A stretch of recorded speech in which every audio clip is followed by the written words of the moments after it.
जी, क्योंकि एक आकलन होता है जैसे कांग्रेस की हैसियत उत्तर प्रदेश में नहीं है, उतनी हैसियत बीजेपी की पंजाब में नहीं है। हाँ, तो वो यहाँ तो ये कहने की हिम्मत नहीं कर पाएंगे कांग्रेस के लोग कि उत्तर प्रदेश में हम सरकार बनाएंगे। मैं कह रहा हूं कि पंजाब में सरकार बनाने के इस लक्ष्य को सामने रखकर हम चुनाव लड़ रहे हैं। अकाली दल के साथ मिलकर पूरी नहीं अकेले जी। जो हमारा गठबंधन है कैप्टन साहब की पार्टी से है, ढींडसा साहब की पार्टी से है, इन सब सारी पार्टियों के साथ अलायंस करके हम चुनाव लड़ना है, जीतेंगे जी। क्योंकि आप देश के रक्षा मंत्री हैं तो दो सवाल जरूर बनते हैं। जो राहुल गांधी बार बार चाइना को लेकर बयान देते रहते हैं, उस पर आप क्या कहना चाहते हैं राजनाथ जी? वो बार बार कहते हैं कि सीमा के अंदर घुसा हुआ है चीन। वो क्या कहें उनको, बहुत ही तकलीफ होती है। राष्ट्रीय सुरक्षा के प्रश्न पर इस तरीके की बयानबाजी नहीं होनी चाहिए और आरोप प्रत्यारोप भी नहीं होने चाहिए। और मैं देश को आश्वस्त करना चाहता हूं कि भारत की 1 इंच जमीन पर भी कोई कब्जा नहीं करने पाएगा। आश्वस्त रहें। उन्होंने तो गलवान घाटी में भी जो संघर्ष हुआ उसके बारे में कैसा बयान दे दिया कि चीन के सेना के जवान कम मारे गए, भारत के अधिक मारे गए। लेकिन आपने देखा कि ऑस्ट्रेलिया के क्लक्सान अखबार ने क्या लिखा है,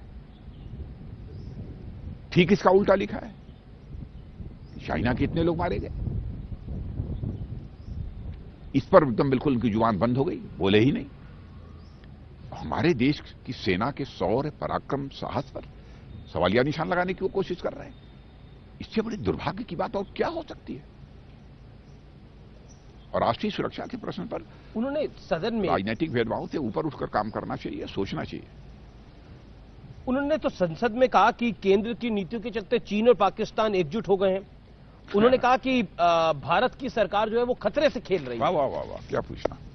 मैं उनसे ये पूछना चाहता हूं कि जिस समय पाकिस्तान ने सक्सगाम घाटी चीन के हवाले की थी, जबकि सक्सगाम घाटी पर पाकिस्तान का अवैध कब्जा था, उस समय देश का प्रधानमंत्री कौन था? पंडित जवाहरलाल जी नेहरू थे। इतना ही नहीं, पाक ऑक्युपाइड कश्मीर में काराकोरम हाईवे जो बना है वह चीन और पाकिस्तान की दोस्ती के कारण ही बना है। उस समय देश की प्रधानमंत्री श्रीमती इंदिरा गांधी थी। चाइना पाकिस्तान इकोनॉमिक कॉरिडोर यह बनना शुरू हुआ तो उस समय प्रधानमंत्री डॉक्टर मनमोहन सिंह जी। मैं इतना ही कांग्रेस के मित्रों से कहना चाहता हूं कि राहुल जी को जरा समझाइए, यदि उन्हें प्राचीन इतिहास की जानकारी नहीं है तो कम से कम आजाद भारत के इतिहास की जानकारी तो उनको एक बार दे दीजिए, अथवा उनको कह दीजिए कि एक बार अध्ययन तो कर लें। ऐसे नहीं बोलना चाहिए। अच्छा, एक बात बताइए कि चाइना से अब हमारी रिश्ते हमारे कैसे हैं, और अब जो सारे मैटर से गलवान हो गया या बाकी विषय हो गए, क्या वो अब सॉल्व हो चुके हैं या अभी बाकी हैं? देखिए, ऐसा है कि बातचीत का दौर अभी चल रहा है जी। कुछ ऐसे मुद्दे, केवल इसी समय के मुद्दे नहीं है कि गवर्नमेंट आई है, उस समय के पहले के भी कुछ मुद्दे जिन पर के भी बातचीत का सिलसिला चल रहा है, और कोशिश यही है कि बातचीत के द्वारा उसका समाधान हो जाए। नहीं होगा, देखेंगे क्या करना।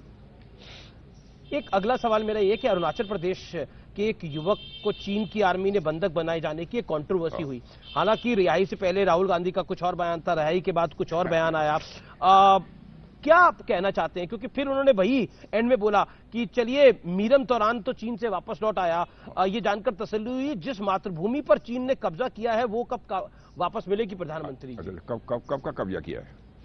59 के पहले वाली बात कर रहे हैं कि कब की कर रहे हैं?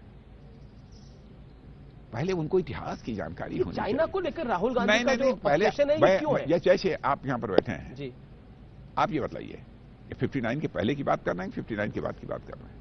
कब कब्जा किया है? क्या किया है? क्या कर रहे थे वो? 55 ईयर्स तक उन्होंने हुकूमत की है हिंदुस्तान में। कम से कम बोलने के पहले कुछ तो कम से कम दिमाग लगाने की कोशिश करनी चाहिए, इंट्रोस्पेक्ट भी करना चाहिए। केवल बोलना है इसलिए जो मन में आए बोल दे, यह कोई तरीका नहीं है। वो भी राष्ट्रीय सुरक्षा के सवाल पर, ऐसे सेंसिटिव मुद्दे पर। और आप देखिए, इसीलिए सारे सीनियर कांग्रेस के लीडर छोड़कर इनको जा रहे हैं।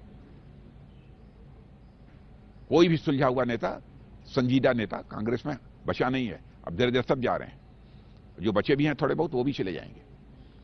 राहुल गांधी का ऑब्सेशन चाइना के साथ क्यों है इतना? आपको क्या लगता है? कुछ आप नहीं, तो संसद में उनको बहुत समय से देख रहे हैं। जो मन में आ गया सरकार के खिलाफ बोलना है। बोलते समय इस बात की सावधानी नहीं बरतते कि जो मैं बोल रहा हूं वो सही है कि गलत है। और मैं समझता हूं कि ऐसे लोगों के द्वारा जो बयान दिए जाते हैं उस पर हम लोगों को प्रतिक्रिया भी व्यक्त नहीं करनी चाहिए, छोड़ देना चाहिए, क्योंकि देश उनके ऊपर यकीन करता ही नहीं है, जानता है कि ऐसे ही अनाप शनाप की बयानबाजी करते रहते हैं। जी, मैं यूक्रेन की बात कर लेता हूं। यूक्रेन और रूस को लेकर जो विवाद चल रहा है, भारत के संबंध अमेरिका और रूस दोनों से हैं, इसको आप कैसे आंकते हैं और इसका भारत पे क्या असर है? नहीं, ऐसा है कि हम तो यही चाहते हैं कि आपस में बातचीत के द्वारा ही इस समस्या का समाधान निकलना चाहिए, बेहतर स्थिति वह होगी, संघर्ष की नौबत न आए। मैं तो यही ऊपर वाले से भी कामना करता हूं और मुझे लगता है कि अंततोगत्वा बातचीत होगी, हल निकलेगा। क्योंकि मिस्टर बाइडेन और पुतिन की भी बीच में बात हुई थी, टेलीफोनिक बातचीत हुई थी। भारत कहां खड़ा है इस पूरे घटनाक्रम में? भारत को जहां रहना चाहिए अभी भारत वहीं है जी।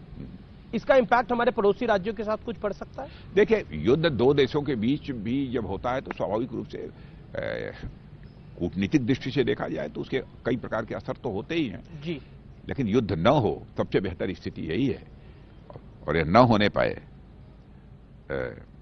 यही हम लोगों की कामना है। सभी लोग संयम से काम लें।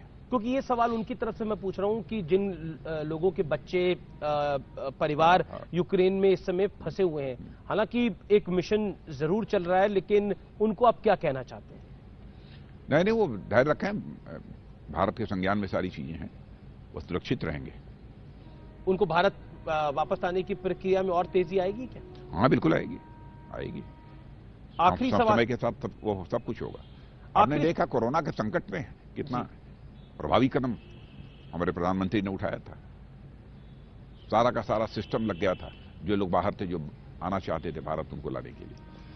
आखिरी दो सवाल है कि पुलवामा की बरसी थी और सर्जिकल स्ट्राइक को लेकर इस बार एक नए व्यक्ति ने सबूत मांगा और वो थे टीआरएस के चीफ और तेलंगाना के मुख्यमंत्री। सबूत मांगने में काफी देर की उन्होंने, पहले क्यों नहीं मांगा?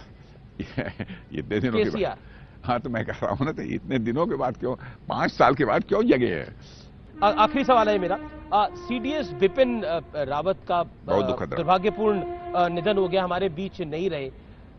नए सीडीएस को लेकर कब तक ऐलान हो सकता है? जल्दी नियुक्ति होगी, क्योंकि काफी समय हो गया। नहीं, काम रुका नहीं है, किसी काम में कोई बाधा नहीं है, लेकिन जनरल बिपिन रावत के न रहने से हमारी बहुत बड़ी क्षति हुई है, इसे तो मैं मानता हूं, लेकिन सीडीएस की नियुक्ति होगी जल्दी।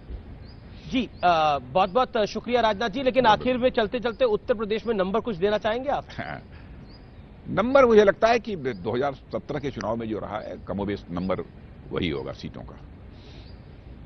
जी, बहुत बहुत शुक्रिया राजनाथ जी, हमें समय देने के लिए और अपनी बात को रखने के लिए। Thank you so much. धन्यवाद, बहुत अच्छा।